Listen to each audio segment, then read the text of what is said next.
अस्सलाम वालेकुम रहमतुल्लाहि व बरकातहू। दोस्तों, हज कमेटी ऑफ इंडिया ने हज 2027 में जाने के लिए स्टेट हज इंस्पेक्टर जो होते हैं, SHI होते हैं, उनके लिए सर्कुलर नंबर 7 जारी कर दिया है। तो अगर आप हज 2027 में स्टेट हज इंस्पेक्टर बन के जाना चाहते हैं तो आज की वीडियो बहुत ही इंपॉर्टेंट होने वाली है। आज की वीडियो हम लोग बात करने वाले हैं कितने स्टेट हज इंस्पेक्टर जो है कि सिलेक्ट किए जाएंगे, कौन कौन अप्लाई कर सकता है, CBT किस तरह से होएगा, एग्ज़ाम किस तरह से होएगा, इंटरव्यू किस तरह से होगा, और जो है कि सिलेक्शन के बाद स्टेट हज इंस्पेक्टर की जिम्मेदारियां क्या होंगी। तो वीडियो को आखिर तो देखिए, इंशाल्लाह आपको फ़ायदा होगा। दोस्तों, हज कमेटी ऑफ इंडिया ने सर्कुलर नंबर 7 11 अगस्त 2026 को जारी कर दिया, जिसके तहत उन्होंने स्टेट हज इंस्पेक्टर को सिलेक्शन के लिए उनको जो है कि एप्लीकेशन के बारे में जानकारी दी है, किस तरह से वो अप्लाई कर सकते हैं, किस तरह से उनका सिलेक्शन होगा। और इसके साथ उन्होंने बताया हुआ है कि लगभग 908 जो है कि स्टेट हज इंस्पेक्टर सेलेक्ट किए जाएंगे ऑल ओवर इंडिया से, और उनका जो रेशियो होएगा 1:135, यानी 135 हाजियों पे एक स्टेट हज इंस्पेक्टर सेलेक्ट किए जाएंगे। दोस्तों, पिछले सालों के मुकाबले ये रेशियो जो है कि बढ़ा दिया गया है। पहले 150 हाजियों पे एक हज इंस्पेक्टर होता था, अब 135 पे कर दिया है, जिससे कि ये जो है कि उनका नंबर ऑफ स्टेट हज इंस्पेक्टर बढ़ गया है, जिससे कि हाजियों का जो है कि अच्छे तरीके से वहाँ पे मदद की जाएगी, उनको अच्छे तरीके से हैंडल किया जा सके। कौन अप्लाई कर सकता है, अप्लाई करने के लिए क्या कंडीशंस है, उसको हम लोग जान लेते हैं। सबसे पहले तो ये कि कैंडिडेट जो है वो मुस्लिम होना चाहिए, central government, state government, CAPF, paramilitary force, autonomous body या सेंट्रल और स्टेट गवर्नमेंट का PSU का परमानेंट एम्प्लॉय होना चाहिए। टेम्प्रोरी कोई भी एम्प्लॉय जो है कि इस पर अप्लाई नहीं कर सकता है, लेकिन इसके साथ में एक परमानेंट एम्प्लॉयज़ के लिए भी एक शर्त है कि वो क्लास A यानी जो है ग्रुप A या क्लास 1 के जो है कि एम्प्लॉय नहीं हो सकते हैं, क्योंकि उनको इसमें जो है कि अप्लाई नहीं करने दिया जाएगा। तीसरा जो है कि ज़रूरी चीज़ ये है कि जो भी कैंडिडेट अप्लाई कर रहा है उसके पास ग्रेजुएशन की डिग्री प्रॉपर किसी इंस्टीट्यूशन से होनी चाहिए। चौथा जो कंडीशन है वो है कि जिस दिन ये एप्लीकेशन स्टार्ट होगा उस दिन जो एप्लीकेंट है उसकी जो उम्र है 50 साल से कम होनी चाहिए। अगला जो कंडीशन है वो ये है कि जो भी कैंडिडेट है उसके पास Indian international machine readable passport होना चाहिए, जो कि 31 दिसंबर 2027 तक वैलिड होना चाहिए। इसके साथ ही जो भी एप्लीकेंट है, जो भी कैंडिडेट है, उसको हिंदी, उर्दू, इंग्लिश और जिस स्टेट से जा रहा है उस स्टेट की लोकल लैंग्वेज, और अगर अरबी आता है तो बहुत अच्छी बात है। मतलब अगर अरबी भी साथ में इन सब भाषाओं के साथ में अगर उसको अरबी भाषा भी आती है तो उसको बहुत ज़्यादा एडवांटेज दिया जाएगा इंशाल्लाह। कैंडिडेट जो है कि मेंटली और फिजिकली फिट होना चाहिए, कंप्यूटर के बारे में उसको जानकारी होना चाहिए, कंप्यूटर वगैरह चलाने उसको आना चाहिए, हज सुविधा ऐप के बारे में अच्छी से उसको जानकारी होनी चाहिए। कैंडिडेट को हज के अरकान, वहाँ के जो ट्रांसपोर्टेशन वगैरह के जो सिस्टम है इसके बारे में अच्छे से जानकारी होनी चाहिए, क्योंकि आगे जो उनको एग्ज़ाम वगैरह लिए जाएंगे, CBT होगा, कंप्यूटर बेस्ड टेस्ट होगा, इंटरव्यू होगा, इसमें ये सारे सवाल पूछे जाने वाले। इसके साथ ही एक बहुत ही इंपॉर्टेंट चीज़ उन्होंने बताया, शर्त लगाया हुआ है कि कैंडिडेट ने अगर अब लाइफ में 3 बार या उससे ज़्यादा स्टेट हज इंस्पेक्टर या खादिमुल हुज्जाज बन के जो है कि हज कमेटी से जा चुका है तो वो फिर अप्लाई नहीं कर सकते, यानी मैक्सिमम 3 बार आप जो है कि स्टेट हज इंस्पेक्टर बन के जा सकते हैं। इसके अलावा अगर कोई पहले जो है कि डिप्टेशन पे या स्टेट हज इंस्पेक्टर बन के गया हुआ है और CGI जद्दा ने या उसकी स्टेट हज कमेटी ने उसके बारे में नेगेटिव रिमार्क्स दिया है कि इनका काम अच्छा नहीं है, तो ऐसे लोगों को भी कंसीडर नहीं किया जाएगा। दोस्तों, अब बात करते हैं 908 जो सीटें हैं वो किस तरह से डिस्ट्रीब्यूट होंगी, किस तरह से जो है कि उसमें प्रायोरिटी किसको दी जाएगी। तो सबसे पहले जो प्रायोरिटी होगी वो 25% सीट उन लोगों के लिए है जो पहले स्टेट हज इंस्पेक्टर बन के जा चुके हैं और या हज डिप्टेशन पे जा चुके हैं और उनका काम बहुत एग्जाम्पलरी, बहुत ही अच्छा रहा है, जिसको जो है कि हज कमेटी या CGI जद्दा ने खुद रिकमेंड किया है, उनका मतलब रिमार्क बहुत अच्छा रहा है। इसके बाद 20% सीटें उनके लिए रिजर्व रखी जाएंगी जिन एप्लीकेंट ने पिछले 5 सालों में हज किया हुआ, यानी जिन्होंने हज किया हुआ है, फ्रेशर नहीं है, उनको जो है कि 20% जो है कि इसमें रिजर्व कैटेगरी में रखा जाएगा, उनका सिलेक्शन पहले होगा। उसके बाद जो है कि 5% सीटें वक्फ बोर्ड के या स्टेट हज कमेटी के जो एम्प्लॉयज़ होते हैं, परमानेंट एम्प्लॉयज़ होते हैं, उनके लिए रिजर्व किया जाएगा। उस तरफ से जो वहाँ से जो उनका रिकमेंडेशन आएगा, मनोनीत किया जाएगा, नॉमिनेट किए जाएंगे, तो उनका सिलेक्शन होगा। इसके बाद 50% जो सीटें बचती हैं वो जो है कि जनरल कैटेगरी के लिए, फ्रेशर वालों के लिए ओपन रहेंगी। इसके अलावा लेडीज़ विदाउट महरम के लिए लेडीज़ हज इंस्पेक्टर ही रखी जाएंगी। इसलिए जो जितने भी पूरे ऑल ओवर इंडिया में लेडीज़ विदाउट महरम का एप्लीकेशन आया हुआ है उनका रेशियो देखा जाएगा, उतनी सीटें उनके लिए रिजर्व कर दी जाएंगी, उतनी सीटें औरतों को ही दी जाएंगी। लेडीज़ विदाउट महरम में लेडीज़ SHI को ही भेजा जाता है। अब बात करते हैं एप्लीकेशन कब और कैसे और कहाँ करना है। तो कैंडिडेट को जो है कि एप्लीकेशन जो करना है वो ऑनलाइन ही करना है, ऑफलाइन एप्लीकेशन कोई कहीं होता नहीं है। तो एप्लीकेशन जो है कि आपको हज कमेटी की वेबसाइट पे ही जो है कि करना रहता है। वहाँ पे जो है कि वहाँ पे आपका जो है कि जिस तरह से अभी ट्रेनर का लॉगिन आ गया है उसी तरीके से स्टेट हज इंस्पेक्टर यानी SHI का भी लॉगिन का ऑप्शन आएगा, वहाँ से आपको एप्लीकेशन करना है। एक चीज़ हज कमेटी ने और भी साफ़ किया है कि अगर आप किसी दूसरे स्टेट के डोमिसाइल हैं, रहवासी हैं, लेकिन आप इस वक्त जो है कि सर्विंग यानी कि पोस्टिंग आपकी किसी दूसरे स्टेट में हुई है, यानी कहीं और स्टेट में जॉब कर रहे हैं, तो आप उस स्टेट से जो है कि अप्लाई कर सकते हैं। यानी जिस स्टेट में आपकी पोस्टिंग है वहाँ से ही आप अप्लाई कर सकते हैं, रहवासी यानी डोमिसाइल आपकी कहीं की भी हो। अभी हम लोग देख लेते हैं इंपॉर्टेंट डेट्स क्या क्या है। सबसे पहले तो ये है कि ऑनलाइन जो एप्लीकेशन है वो 13 अगस्त 2026 से स्टार्ट हो जाएगी हज कमेटी की वेबसाइट पे। लास्ट डेट जो है वो 27 अगस्त 2026 है। CBT जो होगा कंप्यूटर बेस्ड टेस्ट होगा वो 6 सितंबर 2026 को होगा और इंटरव्यू जो होगा वो 8 से 16 सितंबर 2026 के बीच में किसी भी दिन आपको बुलाया जाएगा। मेडिकल जो लोग सेलेक्ट होंगे पहले उनको, फिर इसके बाद जो मेडिकल टेस्ट होएगा, जो इन दोनों चीज़ों में सेलेक्ट होंगे CBT और इंटरव्यू में जो सेलेक्ट हो जाएंगे, जितना उनको 50% मार्क लाना है वो लाएंगे और सेलेक्ट हो जाएंगे, तो उनको जो कि मेडिकल के लिए टेस्ट के लिए 8 से 16 सितंबर के बीच में जैसे जैसे सिलेक्शन होता जाएगा वैसे वैसे उनको जो है कि मेडिकल के लिए कंपलसरी बुलाया जाएगा, वो मैंडेटरी है, उसको करना ही पड़ेगा। फिर इसके बाद उनका 2 दिन की मुंबई में ट्रेनिंग जो होगी, SHI की जो ट्रेनिंग होगी वो जो है कि अक्टूबर के 2nd वीक में होएगी टेंटेटिवली। उसका डेट जो भी होगा बाद में हज कमेटी बताएगी और ये मैंडेटरी होती है। जिनका भी सिलेक्शन हुआ है SHI के लिए उनको ये 2 दिन की ट्रेनिंग में हाजिर होना ही होना है, ये इसको मिस नहीं कर सकते हैं। और सऊदी अरेबिया में जो आपका सिलेक्शन के बाद सारा प्रोसेस होने के बाद सऊदी अरेबिया में जब आपका हज के टाइम में डिप्यूटेशन होगा, भेजा जाएगा वहाँ पे, यानी जो आपको वहाँ पे ड्यूटी पे भेजा जाएगा वो लगभग 3 अप्रैल 2027 से 25 जून 2027 तक रहेगी, यानी लगभग 2 महीने का जो है कि ये समय रहेगा। मोस्टली जो SHI जो होते हैं हाजियों की फ़्लाइट के साथ अपने हाजियों के साथ जाते हैं और अपने हाजियों के साथ आते हैं, यानी कि लगभग आपको जो है कि 40 दिन का जो मैक्सिमम पैकेज होता है 40-42 दिन का वो पकड़ के चलना है, मतलब 1.5 महीना, और उसमें कम भी हो सकता है, ज़्यादा भी हो सकता है। और जो शॉर्ट हज में जाएंगे SHI वो तो 20 दिन के 22 दिन के लिए ही जाएंगे। तो इस तरह से मतलब होगा, लेकिन 2 महीने के पीरियड में कभी भी इस जो 3 अप्रैल से लेकर 25 जून 2027 के बीच में कोई भी डेट आपको आ सकती है। तो अभी आपको डेट बता दी, 13 अगस्त 2026 से चालू है, 27 अगस्त 2026 को लास्ट डेट है। तो अभी आप वेट ना करें, अगर आपको SHI बन के जाना है तो आप तुरंत एप्लीकेशन कर दें। अभी बात करते हैं CBT में जो क्वेश्चंस होंगे किस तरह से होंगे। तो CBT में 170 मार्क्स का जो है कि आपको सवाल किए जाएंगे, जिसमें टोटल जो है कि 60 MCQs होंगे, मल्टीपल चॉइस क्वेश्चन, यानी जिन्हें बहुविकल्पी क्वेश्चन सवाल प्रश्न कहा जाता है। और टोटल जो है 120 मिनट यानी 2 घंटे में आपको सवालों के जवाब देना पड़ेगा। और इसमें 2 कैटेगरी में जो कि सवाल किए जाएंगे। पहला जो होएगा 35 सवाल जो होंगे, जिनके हर सवाल के 2 मार्क्स आपको मिलेंगे, फैक्ट बेस्ड होंगे, फैक्चुअल जो है कि क्वेश्चंस होंगे। इसमें जो है कि आपको 70 मार्क्स का ये रहेगा, यानी हर सवाल के 2 मार्क्स मिलेंगे। और अगर आपने जो है कि गलत जवाब दिया तो इस बार जैसे कि ट्रेनर वालों में मैंने बताया हुआ था उसी तरह से इसमें भी नेगेटिव मार्किंग होगी, आधा मार्क यानी 0.5 मार्क आपको कम कर दिए जाएंगे अगर आप गलत जवाब आप दे रहे हैं तो। इसी तरीके से फिर 25 मार्क्स आपको सिनेरियो बेस्ड दिए जाएंगे, सिचुएशन बेस्ड दिए जाएंगे।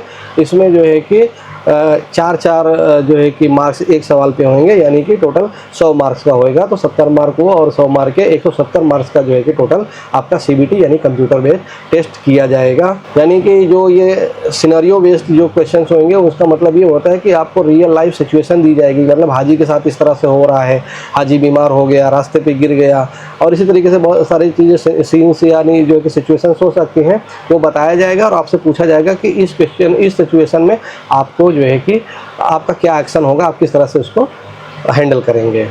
उसी आपके जवाब के ऊपर आपको जो है कि फिर मार्क्स दिए जाएंगे। तो आपको ध्यान रखना है कि सिचुएशंस वगैरह भी समझ के चलनी, किस तरह की सिचुएशन, प्रैक्टिकल सिचुएशन हो सकती है। सिर्फ जो है कि जो सीबीटी के लिए क्वेश्चन दिए गए सिर्फ उनको रट के याद करने से नहीं चलेगा, आपको ये जो है कि सिचुएशनल क्वेश्चंस भी दिए जाएंगे। अब हम लोग बात करते हैं कि सीबीटी का जो सिलेबस होएगा उसमें क्या क्या चीज़ें होंगी, टॉपिक्स आपको बता देते हैं। सबसे पहले तो हज और इस्लामिक प्रैक्टिसेस, यानी हज के बारे में जानकारी, इसकी हिस्ट्री, उसमें जो रिचुअल्स हैं उसके बारे में, एसएचआई की जो जिम्मेदारियां होती हैं वो क्या क्या होंगी, हेल्थ और सेफ्टी के बारे में जो जानकारियां आपको उसके सवाल पूछे जाएंगे, टेक्नोलॉजी और कम्युनिकेशन के बारे में, हज सुविधा ऐप, कंप्यूटर वगैरह के बारे में जानकारी, ईमेल करने के बारे में, जीपीएस के बारे में आपसे बात की जाएगी, और वर्ड, एक्सेल, पावर पॉइंट वगैरह चलाने के बारे में उससे जो है कि फार्मूलाज वगैरह पूछे जा सकते हैं। कल्चरल सेंसिटिविटी के बारे में बात की, मतलब जैसे हम लोग जा रहे हैं तो सऊदी अरेबिया में जा रहे हैं, वहाँ का जो सकाफ़त है यानी वहाँ की जो कल्चर है वो अलग है और इंडिया का अलग है, तो किस तरह से वहाँ के लोगों को सोचना समझना चाहिए, किस तरह से उसको एडजस्ट करना है, उसको रेजोल्यूशन किस तरह से हो, कोई डिफरेंस हो रहा है तो आपस में उसको किस तरह से सुलझाना है, ये सारी चीज़ें, इन सब चीज़ों के बारे में बात की जाएगी, पूछा जाएगा सवाल। एडमिनिस्ट्रेटिव स्किल्स, लोगों को किस तरह से जो है कि कोई इंसिडेंट हो जाता है कि कैसे आप मैनेज करोगे उसके बारे में आपको बात, या कोई ग्रुप बना के कहीं जाना है, जैसे रियाजुल जन्नत में जाना होता है, मीना का मूवमेंट होता है, मुजदलफा का मूवमेंट होता है, जमरात का मूवमेंट होता है, उस टाइम पे ग्रुप को किस तरह से आप मैनेज कर सकते हैं, ये सारी चीज़ों के बारे में, एडमिनिस्ट्रेटिव स्किल्स के बारे में भी पूछा जाएगा। प्रोफेशनल इथिक्स के बारे में सवाल किया जाएगा, जैसे ट्रांसपेरेंसी, करप्शन प्रिवेंशन और अकाउंटेबिलिटी, यानी कि आपकी जिम्मेदारियाँ क्या होंगी, और जो है कि कोई करप्ट प्रैक्टिसेस आप नहीं करेंगे, या कोई कर रहा है तो किस तरह से उसको जो है कि किया जाएगा, यानी आप एक इथिकल मैनर में आप काम करेंगे, आपको जो है कि कोई किसी से पैसा नहीं लेना है किसी काम के लिए, और सभी हाजियों के साथ में ट्रांसपेरेंट, यानी कि सभी हाजियों के साथ एक जैसा व्यवहार करना, किसी के साथ भेदभाव आपको नहीं करना, किसी के साथ अच्छा व्यवहार, किसी के साथ गलत व्यवहार ऐसा नहीं करना है।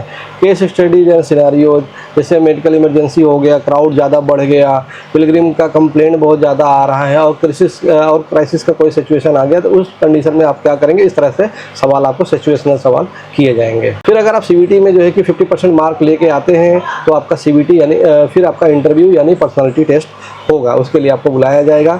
इसमें जो है कि जो चीज़ें पूछी जाएंगी इंपॉर्टेंट, वो उसमें सिनेरियो और क्राइसिस मैनेजमेंट होगा, कम्युनिकेशन और इम्पर्सनल स्किल्स होंगी, प्रोफेशनलिज्म, प्रेजेंटेशन और एथिक्स की बात होगी, एडेप्टेबिलिटी और स्ट्रेस हैंडलिंग की बात होगी, टीम वर्क, लीडरशिप और इनिशिएटिव के बारे में पूछा जाएगा सवाल। इसके बारे में वही सिचुएशनल बेस्ड जो है कि सवाल यहाँ पे भी आपसे पूछे जाएंगे कि ये जो रोल आपको रिस्पॉन्सिबिलिटी दी जा रही है उसको किस तरह से आप मैनेज करेंगे, और आपका जो है कि पर्सनैलिटी टेस्ट वही किया जाएगा। आपका इवेल्युएशन होगा कि मतलब आप जो इस तरह से सवाल दिए जा रहे हैं उसमें आप किस तरह का जवाब देते हैं। यहाँ पर अगर जो जवाब देंगे उसी हिसाब से डिसाइड होगा कि आप जो है कि आगे जाके अच्छा काम कर पाएंगे या नहीं। दोस्तों, अगर इन जो चीज़ों में आप सेलेक्ट हो गए सीबीटी में और जो है कि इंटरव्यू में, तो फिर आपको मेडिकल टेस्ट कराना पड़ेगा। आपका मेडिकल टेस्ट होगा, वो बहुत ज़रूरी है क्योंकि आप हाजियों को मेंटेन करने के लिए जा रहे हैं, हाजियों को संभालने के लिए जा रहे हैं, तो आप जो है कि पूरी तरीके से मेंटली और फिजिकली फिट होना आपका बहुत ज़रूरी है। तो इसके लिए आपको जो कि मेडिकल एग्जामिनेशन में जो है कि BP, pulse, temperature, respiratory rate, cardiovascular system, respiratory system, nervous system, vision यानी आँखों की जो जाँच, और हियरिंग मतलब कान की सुनवाई वगैरह, ये सारी चीज़ें आपकी इसका टेस्ट होगा। इसके साथ में जो इन्वेस्टिगेशंस होंगे वो सीबीसी होएगा, फास्टिंग HbA1c होगा, यूरिन एग्जामिनेशन होगा, चेस्ट एक्सरे होगा और ECG होगा। इस तरह के सारे जो पैरामीटर्स उन्होंने दिए हुए हैं, आप जो है कि सर्कुलर को उठा के 11 पेज का सर्कुलर है, उसको उठा के देखिए, पढ़िए, समझिए, और वो सारी चीज़ें आपको करवानी रहेंगी।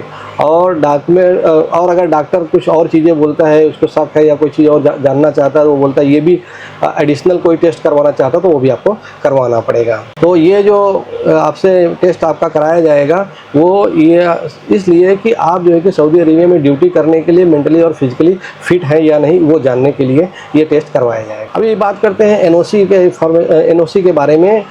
जितने भी कैंडिडेट अप्लाई करेंगे उनको अपने जो उनका ऑफिस है जहां वो जॉब करते हैं वहां से एक एनओसी देना पड़ेगा कि मैं हज ड्यूटी पे जा रहा हूं, तो हमारे जो डिपार्टमेंट है उसको कोई तकलीफ़ नहीं है, उनको कोई ऑब्जेक्शन नहीं है। तो ये जो है कि आपको करना है। इसके लिए उन्होंने सर्कुलर में ये जो आप स्क्रीन पे अभी देख सकते हैं ये जो कि फॉर्मेट दिया है, इस फॉर्मेट में आपको एनओसी अपने ऑफिस से लेके अपलोड करना पड़ेगा। और अगर किसी केस में आज की डेट में आपको एनओसी नहीं मिलता है जब आप अप्लाई करना चाहते हैं, तो उसके बदले में उन्होंने एक अंडरटेकिंग दिया हुआ, जो कि दूसरा ये फॉर्मेट आप देख सकते हैं। इस अंडरटेकिंग को आपको जो है कि फिलअप करके सबमिट करना पड़ेगा और टाइम बताना पड़ेगा कि आगे आप कब जो है कि एक्चुअल एनओसी जमा कर सकते हैं। तो एनओसी अगर अभी मिल रही तो ठीक है, नहीं तो आप बात करके रखें, बाद में जमा कर सकते हैं। उसके बदले में अंडरटेकिंग या एफिडेविट आप जो है कि बना के दे सकते हैं।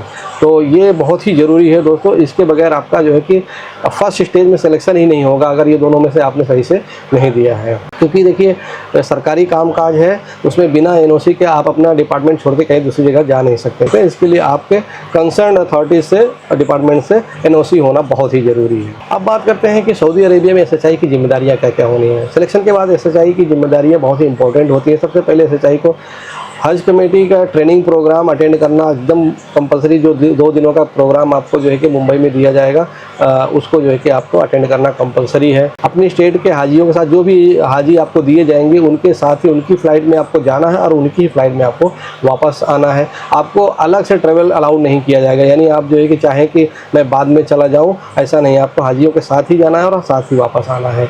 किसी भी फैमिली मेम्बर को आप वहाँ पर अपने साथ नहीं लेके जा सकते हैं। सऊदी अरेबिया पहुंच के आपको जो एसएचआई का हेल्प डेस्क होता है, सीजीआई का, आईएसपीओ का, वहाँ पे जो है कि तुरंत रिपोर्ट करनी होगी। और पूरे हज की जर्नी में अपने जितने भी आपको जो है असाइन किए गए हाजी जितने दिए गए हैं, उनको पूरा असिस्ट, उनको जो है कि मदद करना है, उनको गाइड करना है। और अपने सभी हाजियों के साथ जो 135 हाजी आपको दिए जाएंगे, उनके साथ में जो है कि हज के दौरान रेगुलर कांटेक्ट में रहना पड़ेगा, हमेशा कांटेक्ट में रहना पड़ेगा। आपका व्हाट्सएप ग्रुप होना चाहिए, आपका जो है कि मोबाइल नंबर जो है कि अभी बंद नहीं होना चाहिए, जिससे हाजी जब चाहे आपको कांटेक्ट कर सकें और आप जब चाहो तो हाजियों को कांटेक्ट कर सकें। और आपको जो है कि एक हाजियों का अटेंडेंस वगैरह का, उनकी जो कंप्लेन वगैरह होती है, उसका एक रजिस्टर का फॉर्मेट होता है, उसको रजिस्टर मेंटेन करना पड़ेगा। हज सुविधा ऐप में भी जो जो चीज़ें मांगी जाएंगी तो ट्रेनिंग में बताया जाएगा, वो डिटेल उन्होंने आपको जो है कि उसमें फिलअप करना होगा। अगर कोई एसएचआई ड्यूटी में नेग्लिजेंस करता है, मोबाइल अपना स्विच ऑफ रखता है, पिलग्रिम को छोड़ देता है, हाजियों का यानी छोड़ देता है, उसके बारे में एडवर्स फीडबैक मतलब नेगेटिव फीडबैक आता है, तो उसको रिकॉल किया जा सकता है, तुरंत वापस बुलाया जा सकता है, रिपेट्रिएट किया जा सकता है और आगे फ्यूचर में किसी भी तरीके की हज ड्यूटीज़ के लिए अप्लाई करने से ब्लैक लिस्ट किया जा सकता है। तो बहुत ही ध्यान देना है आप लोगों को। और दोस्तों अभी बात करते हैं कि एसएचआई जो ड्यूटी पे जाता है उसको फ़ायदा क्या होगा, क्या मिलेगा। तो सबसे पहले यह है कि एसएचआई को डिप्टेशन के दौरान जब वो हज पे रहेगा, उस दौरान भी उसकी सैलरी उसके डिपार्टमेंट में अलाउंसेस वगैरह सारा चालू रहेगा। जिस डिपार्टमेंट में वो काम करता है वहाँ से वो सारी चीज़ें चालू रहेगी, यानी सैलरी बंद नहीं होगी।